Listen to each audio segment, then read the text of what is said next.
Queridos, no Salmo 133, ele tem uma sentença que eu já ministrei aqui em algum momento, mas eu vinha no caminho de para Keila dirigir na vinda de São Luís até o Rincão, e eu vinha conversando com Deus e analisando esse salmo. E eu quero pensar com vocês. Diz o salmo: ó quão bom e quão suave é que os irmãos vivam em unidade. É como óleo precioso sobre a cabeça, que desce sobre a barba de Arão, e que desce à orla das vestes, como orvalho de Hermon, que desce sobre os montes de Sião, porque ali o Senhor ordena a bênção e a vida para sempre. Irmãos, esse salmo ele é muito profundo. Às vezes a gente fica somente na primeira frase desse salmo. Ó quão bom e quão suave é que os irmãos vivem em unidade. E se nós ficarmos só nela e entendermos ela, já fazemos muita coisa. Já alcançamos muita coisa. Esse cântico de Davi, ele é um cântico de peregrinação, mas ele também serve como um masquil para nos ensinar algumas coisas. E a primeira parte desse salmo fala de unidade. É diferente, algumas versões está união, outras fraternidade, mas no contexto bíblico, hebraico, da origem do salmo, ele tem uma palavra hebraica que traz o contexto unidade. E união é uma coisa, unidade é outra coisa. União é um conjunto de alguma coisa, é uma soma de alguma coisa. União é, por exemplo, 5 laranjas dentro de um pote, é uma união de laranjas. Estão unidas as laranjas, encostadas uma na outra, mas elas são 5 laranjas. E se uma sair daquele contexto, ela deixa de ser uma união de laranjas. Ela não está unida a essas laranjas. Agora, se eu e você espremer essas 5 laranjas em um recipiente único, aquele suco se torna uma unidade. E essa unidade, ela é impossível de ser dividida. Naquele suco, depois que misturar os 5 resultados dessas laranjas, não tem como separar mais a laranja A, B, C ou D. É uma laranja só. Esse é o contexto unidade. Então existe uma união e existe uma unidade. E a Bíblia diz, e o texto aqui fala de unidade. Diz quão bom e quão suave é que os irmãos vivam em unidade. A mensagem de Deus aqui para mim e para você, que é bom, que é suave, que eu e você mantenhamos-nos, vivamos em unidade. E aí eu perguntava no caminho para o Senhor: Senhor, qual é o teu conceito de unidade? Eu já preguei aqui o conceito de unidade do pastor Eibe Uber, que é o purê de batatas. E os irmãos, se alguém me diz: pastor, está na hora de você pregar o purê de batata de novo, a mensagem do purê de batata de novo. Mas o conceito de unidade do pastor Eibe é este, a gente usa e tem usado aqui. E eu vinha pensando: Senhor, qual é o teu conceito de unidade? Qual é o teu padrão de unidade? E o Senhor Jesus o Espírito Santo me levou para a oração sacerdotal de Jesus. Lá no capítulo 17 de João. Lá no capítulo 17 de João, no versículo 1 em diante, Jesus começa a orar pelos seus discípulos. E ele vai orando e vai colocando na presença de Deus os discípulos. E dele um pouco ele está orando na presença de Deus, falando com Deus e falando dos seus discípulos. E aí dali um pouco ele começa a orar por os discípulos que viriam a lhe seguir, que somos eu e você. Em um momento da história da humanidade, Jesus, aqui na terra, o Verbo encarnado, tirou um tempo para orar por você. Já pensou nisso? E dessa oração, lá no versículo 21 do capítulo 17, Jesus ele nos dá o padrão de unidade dele. Ele diz lá, ele está orando, falando com o Pai, ele disse: para que todos sejam um, como tu estás em mim e eu em ti. Para que eles estejam em nós, para que o mundo creia que tu me enviaste. Pensou nesse padrão de unidade de Jesus? Esse é o padrão dele. Ele diz: olha, Pai, eu desejo que o Amós e o Leonel sejam um, assim como a relação de Jesus com o Pai era um. Jesus diz assim, muitas vezes no texto, nos seus ensinos, ele diz: eu vim do Pai, eu sou o resultado do Pai, o que o Pai é, eu também o sou. Muitas vezes ele disse isso. Até era perseguido pelos sacerdotes da época, e alguns fariseus incrédulos. Ele era perseguido porque ele dizia isso, que ele diz: olha, o que eu penso, o Pai também pensa, como o Pai age, eu também sou acostumado a agir, eu sou a essência do Pai aqui na terra. E ele diz assim: eu desejo que aqueles crentes que vão surgir durante a história da humanidade, eu desejo que eles sejam um entre eles, assim como eu e você somos um. Esse é o conceito de unidade de Jesus. Esse é o padrão de unidade de Jesus. E o Salmo diz que é bom, que é suave, que essa unidade aconteça.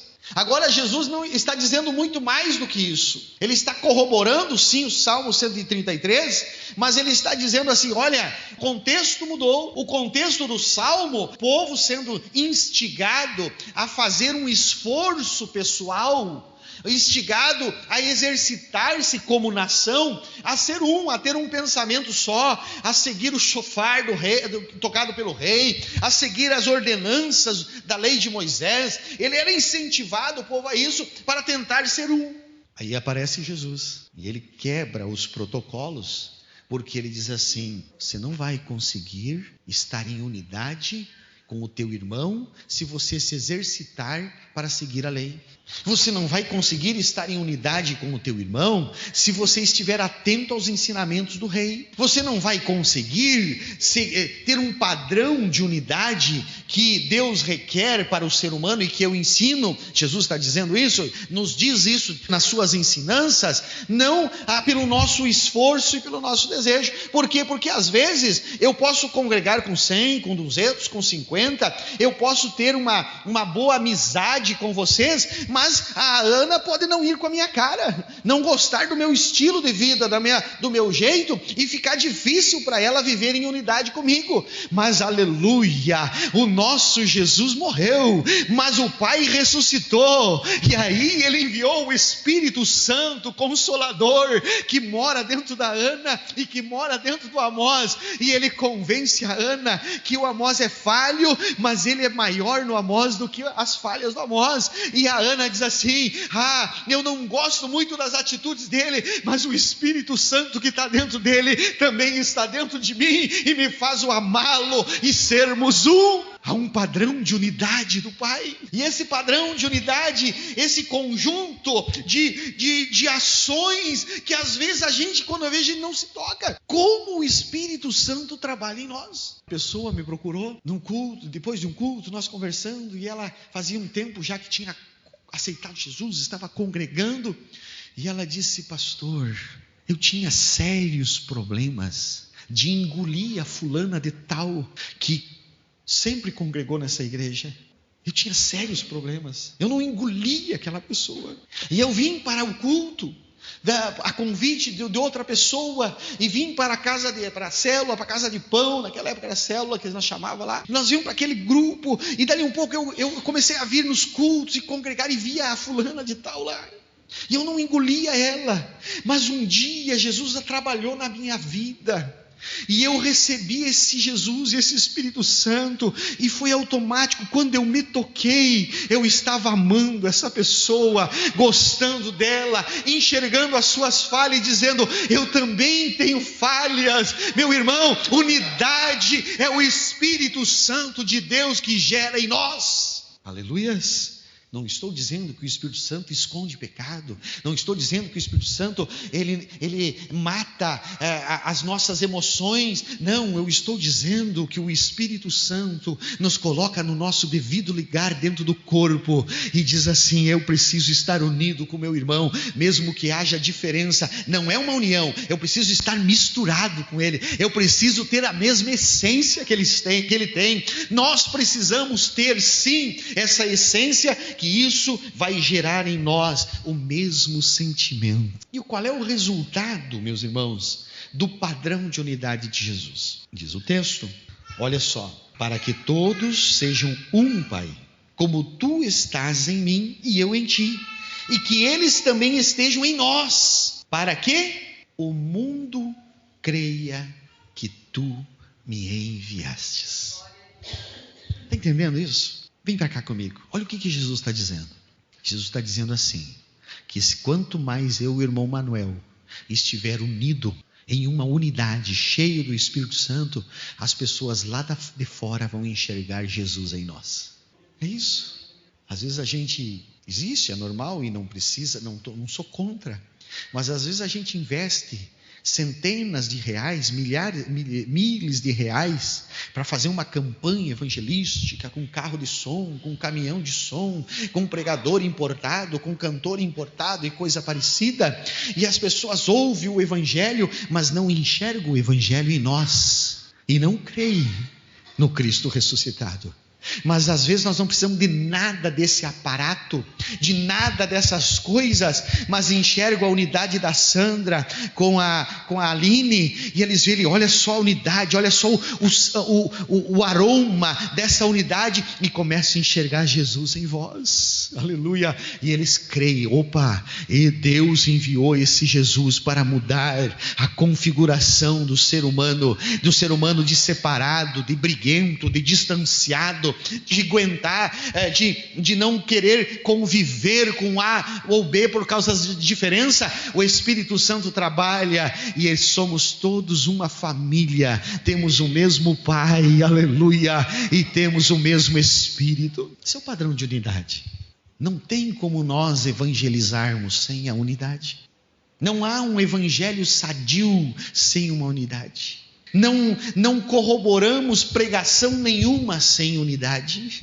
Não produzimos nada lá fora, aonde precisamos estar como igreja, fazendo a diferença aonde trabalhamos, aonde estudamos, aonde convivemos, porque aqui é fácil de ser igreja, mas lá fora nós não fazemos nada de grande se não estivermos unidos, estivermos numa unidade. Esse é o padrão. Agora a parte 2 do Salmo, ele diz o seguinte: é como o óleo precioso sobre a cabeça que desce sobre a barba de Arão, e desce até as orlas. Aqui o salmista está trazendo a figura do sacerdote. Arão é a figura do sacerdote. O sacerdote, ele tinha algumas incumbências, mas a principal incumbência do sacerdote era a intercessão. Ele conversava com Deus pelo povo. Ele apresentava a Deus as situações do povo. Ele levava os pecados do povo na presença de Deus para perdão dos pecados O sacerdote, ele era uma ponte, um elo de ligação entre Deus e o pecador.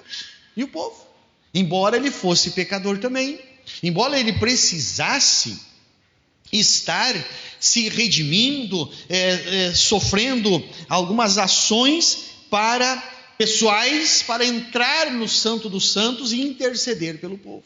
O sacerdote tinha essa incumbência. E aí quando o Salmo diz que é bom, que é suave o povo viver em unidade, e quando isso acontece dentro do contexto igreja, do povo de Deus, é como óleo precioso que desce. Mas o que quer dizer isso? Todo sacerdote, quando ele era chamado para o sacerdócio, ele vinha e o sumo sacerdote derramava sobre a cabeça desse sacerdote uma jarra de óleo. E aquela jarra de óleo descia de alto a baixo, descia sobre a barba, e a barba, o sacerdote teria que ter barba. Então eu não posso entrar em detalhes aqui o porquê da barba nesse momento, senão o tempo não nos deixa, mas descia sobre a barba, isso quer dizer, aquele óleo era derramado de uma forma intensa na cabeça do sacerdote, molhava a sua barba, as suas roupas, e descia até a orla, aquele pingo daquele óleo. E o que quer dizer, meus irmãos? Aquele óleo tinha um perfume diferenciado. Existia o perfume, o óleo para a unção do rei, rei, o óleo para a unção do sacerdote e o óleo para a unção do profeta. E o óleo, e cada um tinha um cheiro, cada um tinha uma fragrância desses óleos.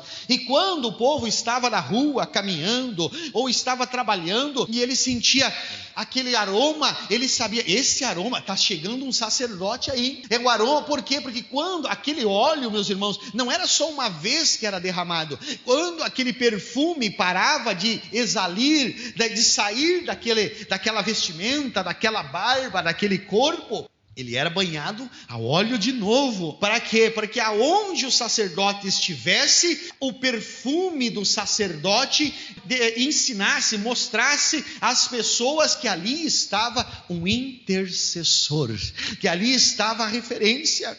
E aí ele diz assim, essa unidade dos crentes, essa unidade do povo é como esse óleo, mas então o que? É perfume, transcende, passa, todo mundo sente, todo mundo vê, aleluia, que o sacerdote está passando, louvado seja o nome do Senhor. Então o salmista está dizendo que quando eu e você estamos em unidade, nós podemos estar quietinho, nós podemos estar num cantinho, mas aleluia, Paulo chama isso de um bom cheiro de Cristo. Há um perfume exalado na sociedade através da minha e da tua unidade. Paulo escreve isso. Mas antes de eu falar o que Paulo escreve, 1 Pedro capítulo 2, versículo 9, o apóstolo Pedro diz, mas vós sois a geração eleita, o sacerdócio real, a nação santa, o povo adquirido, aleluia, para quê? Para que anuncieis as obras daquele que vos chamou, aleluia, para a luz. Você, meu irmão e minha irmã, que já recebeu Jesus na tua vida, você é um sacerdote do Deus Altíssimo. Trocou o sacerdócio, o sumo sacerdócio já trocou. A Hebreus diz isso. O escritor aos Hebreus diz que Jesus, em ele morrendo como sacerdote, porque Jesus foi sacerdote, foi rei e foi profeta aqui na terra. E ele ressuscita como rei, sacerdote e profeta. Porém ele ressuscita como rei dos reis e senhor dos senhores, e ele se tornou eterno. Então o sacerdócio mudou, não é mais o sacerdócio judaico agora, não é mais aquele sistema religioso. Agora o nosso sumo sacerdote, diz o escritor aos Hebreus, era pela ordem de Melquisedeque, né? O rei de Jerusalém, o rei de Salém, o rei de paz. E o rei de paz, Melquisedeque, nada mais, nada menos é do que o próprio Filho de Deus, numa situação lá, quando ele se apresenta para Abraão, é o rei de Salém, é o rei de paz. E aí o escritor aos Hebreus diz que esse sacerdócio agora é eterno, esse sumo sacerdote não morre mais, é Jesus, mas ele continua com o vaso de óleo, está entendendo? Vaso de óleo continua na mão do sumo sacerdote. E eu e você que somos sacerdote, quando o óleo parou, o cheirinho diminuiu, está diminuindo o perfume, eu e você vamos na presença do sumo sacerdote de derrama do seu óleo em mim, derrama do seu óleo em mim, eu preciso numa presença, numa comunhão. E aí o sacerdote pega, aleluia, e derrama do seu Espírito Santo, do sumo sacerdote, sobre a minha vida, sobre a tua vida. Às vezes pode ser num culto que ele derrama do seu óleo em mim e você canta, e você adora, e você fala em línguas estranhas, e você está cheio da presença, mas o sumo sacerdote tem óleo para você lá na tua casa, lá no teu quartinho onde você ora, lá no teu cantinho onde você estuda as Sagradas Escrituras, ele tem óleo para você lá também. Ele tem óleo lá no teu trabalho. Você pode estar trabalhando às vezes turbulento, com pessoas às vezes sem óleo, mas você vai para um cantinho lá e diz: sacerdote, eu preciso da tua unção. Está sentindo óleo nessa noite aqui? Eu vou ter deixado orar um pouquinho, porque eu estou sentindo esse óleo sendo derramado, restaurando a tua vida, restaurando os teus pensamentos. Teu tempo sozinho com Deus, lá no teu tempo sozinho com Deus, há um jarro grande de óleo e quer descer sobre você todo dia. E aí você sai, tu tem o bom cheiro de Cristo. O apóstolo Paulo fala isso em 2 Coríntios 2:14. Contudo, graças a Deus, que sempre nos conduz vitoriosamente em Cristo e por nosso intermédio, olha só, por nosso intermédio, exala em toda parte o bom perfume do seu conhecimento. Irmãos, esse radical aqui, conhecimento, esse termo grego, ele não explica tudo o que o Paulo quis dizer. Paulo, ele está escrevendo em grego, ele está passando em grego, mas ele é judeu. E essa palavra conhecimento aqui, no hebraico é o mesmo termo que é usado para relação sexual de um homem e de uma mulher. Então, aqui, graças a Deus, que sempre nos faz triunfar em Cristo e por meio de nós manifesta em todo lugar o cheiro da tua intimidade com Ele. Isso que o texto está dizendo. Quem recebe o óleo do Pai, do sumo sacerdote todos os dias, lá fora, as pessoas sentem o cheiro da tua intimidade com o Pai. Pode você não ser um preletor, pode você não ser um cantor, pode você não ser um teólogo, pode você não ser um professor da palavra, não precisa. O óleo de intimidade é o mesmo. Para mim, para o cantor, para o não pregador, para todos, o óleo da intimidade é o mesmo. E é real, é sensível, as pessoas sentem. Aleluia, eu cheguei de manhã na congregação, estava lá, entrei lá para dentro e eu estava sentindo aquela presença, aquele óleo, aquele cheiro da presença na vida dos irmãos. Eu não parei de chorar ainda desde de manhã, porque a presença, ela nos faz assim, aleluia, sentir o bom cheiro. Eu digo que o Léo fica muito feio quando ele chora, mas ele chora, e aí ele vem aqui e adora e faz nós chorar com ele, por causa da presença. Aleluia, não é a performance, é a presença. Mas essa presença precisa sair dessas paredes, essa presença precisa sair desse ambiente. O Douglas nos chamou a atenção na reflexão: eis-me aqui, envia-me a mim. Você tem o bom cheiro de Cristo. E você sabe, né? E quando a gente chega num jardim, aonde tem às vezes muitas flores da mesma essência, aquele negócio fica impregnado, né? Não é? E aquele cheiro exala, aumenta. Somos o jardim de Deus. Quando eu e você nos encontramos presencialmente, eu com a presença, você com a presença, eu com o bom cheiro, você com o bom cheiro, nós somos um jardim que exala. Se temos o Espírito Santo, meus irmãos, nas nossas reuniões há muita unidade, a conversa é boa, os assuntos são saudáveis, o palavreado é gostoso, aleluia, a vontade de fazer crescer é grande. Lá não tem murmuração, lá não tem uma tristeza, lá não tem pranto, lá tem esperança, aleluia. Eu e você, cheio da unção, nós somos a esperança das pessoas lá fora. Bom cheiro de Cristo é como o orvalho de Hermon. Terceiro versículo do Salmo: quando desce sobre os montes de Sião. O que ele está dizendo aqui? O orvalho de Hermon, meus irmãos, Hermon, o monte que está, um dos montes que está protegendo Jerusalém, ele gera o orvalho todo dia, porque vem o calor do deserto, o dia todo o calor do deserto no lado de lá do morro do Hermon, e para o lado de cá vem o sul, vem o vento, e as nuvens, elas não passam para lá, porque tem o vento quente do deserto, não passam para lá, elas não sobem para cima do Hermon e vão para o deserto. As nuvens param no monte Hermon. E aí, aquelas nuvens no Monte Hermon, elas, quando o sol começa a nascer, elas são trabalhadas, né? A nuvem é trabalhada e elas se derretem em pequenas gotículas, que é o orvalho, e umedece toda aquela região. Lá não chove em Roda do Hermon, não chove, chove uma vez por ano, e olha lá, à beira do Hermon. mas as terras mais produtivas do mundo estão lá, porque o orvalho de Hermon traz prosperidade. Todo israelita sabia disso quando foi escrito esse salmo. Todos sabiam que o orvalho de Hermon é a mina de ouro, e até hoje é a mina de ouro de Israel.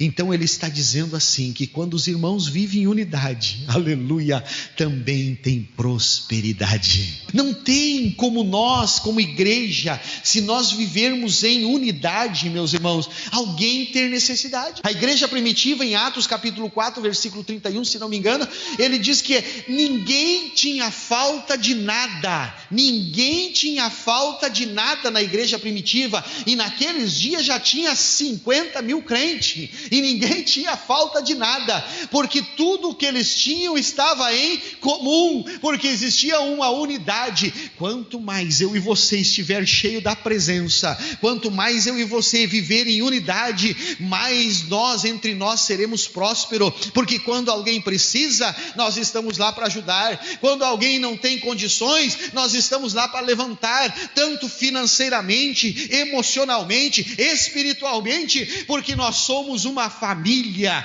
e nós temos uma unidade. A prosperidade está na igreja que vive em unidade, assim como o irmão. Sou uma fonte de renda de Israel. E ele encerra o salmo dizendo: por quanto? Por quê? Tanto. Por causa do quê? Por causa da unidade. O Senhor ordena a bênção e a vida para sempre. Por causa da unidade, o Senhor ordena a bênção e a vida para sempre. O que é a palavra ordena? A gente pensa que manda, né? É mandar. Não, ordena. Ele coloca em ordem. Ele vai colocando em ordem aquilo, a bênção e a vida para sempre. Irmão e irmã, a nossa unidade vai gerar prosperidade. A nossa unidade vai gerar alegria. A nossa unidade vai gerar salvação de almas, mas Ele vai ordenar, Ele vai colocar em ordem as nossas vidas. A melhor coisa que tem é nós estarmos dentro do plano do Senhor.